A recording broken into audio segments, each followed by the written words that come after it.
News@5। Uttar Pradesh में प्रयागराज माघ मेले में शंकराचार्य स्वामी अविमुक्तेश्वरानंद और प्रशासन के बीच विवाद लगातार गहराता जा रहा है। 7 दिन से चल रहे इस टकराव के बीच शनिवार रात उनके शिविर में हंगामा हो गया। कट्टर सनातनी सेना से जुड़े 8 से 10 युवक भगवा झंडे लेकर पहुंचे और योगी के समर्थन में नारे लगाने लगे। इस बीच शिष्यों से धक्का मुक्की भी हुई। हालात करीब 15 मिनट तक तनावपूर्ण रहे। इस पर प्रतिक्रिया देते हुए अविमुक्तेश्वरानंद ने कहा कि हम पर हमला इसलिए हुआ क्योंकि हम गोरक्षा की बात कर रहे हैं। उन्होंने बीजेपी सरकार पर गोहत्या को बढ़ावा देने और गोमांस विक्रेताओं से चंदा लेने जैसे गंभीर आरोप लगाए। अविमुक्तेश्वरानंद के शिष्य देवेंद्र पांडे ने कहा कि चाहे जितना भी दबाव बन जाए, स्वामी जी पीछे नहीं हटेंगे। बार प्रयास किया जा रहा है। शंकराचार्य जी के शिविर के भीतर भी लोगों ने घुसना शुरू कर दिया है और ये वही गुंडे हैं जो बार बार मोदी और योगी के नारे लगा रहे थे। ये लोग बार बार कह रहे थे बुलडोजर बाबा जिंदाबाद, अर्थात ये इनडायरेक्ट धमकी दे रहे थे कि शंकराचार्य जी को बुलडोजर से कुचल दिया जाएगा, बुलडोजर चढ़ा दिया जाएगा। प्रशासन के जो गुंडे हैं, जो संत भेष में शैतान यहाँ घूम रहे हैं, उनसे शंकराचार्य जी की जान को खतरा बना हुआ है। कभी भी वो रात में 2 बजे आते हैं। दूसरी तरफ जगतगुरु रामभद्राचार्य के शिष्य ने अविमुक्तेश्वरानंद पर नाबालिगों से काम कराने और फर्जी दस्तावेज इस्तेमाल करने के आरोप लगाते हुए पुलिस में शिकायत दर्ज कराई है। राष्ट्रीय जनता दल सुप्रीमो लालू प्रसाद यादव ने अपने बेटे तेजस्वी यादव को पार्टी का राष्ट्रीय कार्यकारी अध्यक्ष नियुक्त कर दिया है। पटना में राष्ट्रीय कार्यकारिणी की बैठक के दौरान लालू ने खुद तेजस्वी को नियुक्ति पत्र सौंपा। इस मौके पर राबड़ी देवी भी मौजूद थीं। पार्टी ने इसे नए युग की शुरुआत बताया है क्योंकि अब तेजस्वी पर औपचारिक रूप से लालू की राजनीतिक विरासत को आगे बढ़ाने और बिहार की सियासत में पार्टी को मजबूत करने की जिम्मेदारी आ गई है। क्रिकेटर से नेता बने तेजस्वी पहले से ही बिहार विधानसभा में विपक्ष के नेता हैं।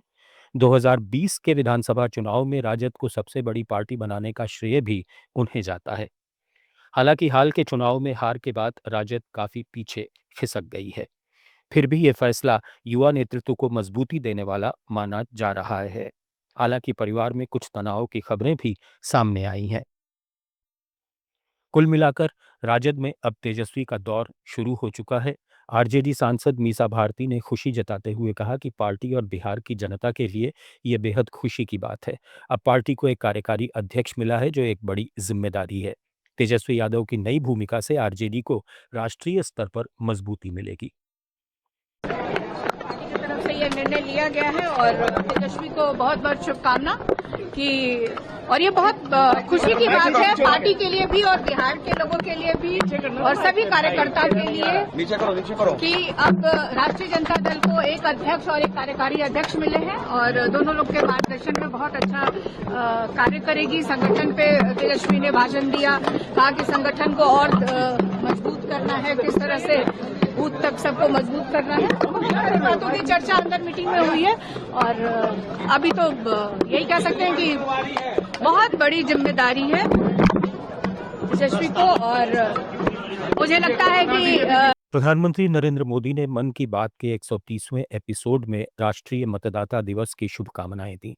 उन्होंने कहा कि मतदाता ही लोकतंत्र की आत्मा होता है।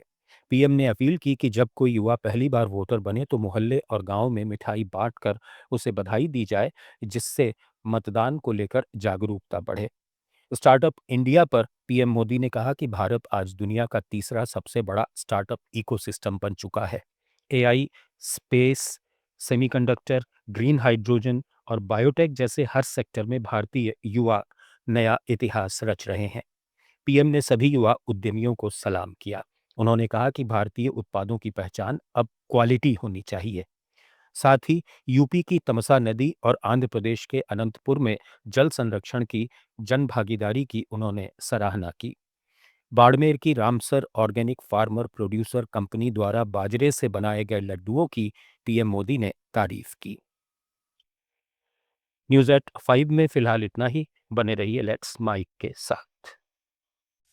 आप सुन रहे थे let's make more than radio. Follow कीजिए हमें हमारे सोशल मीडिया प्लेटफॉर्म्स पर।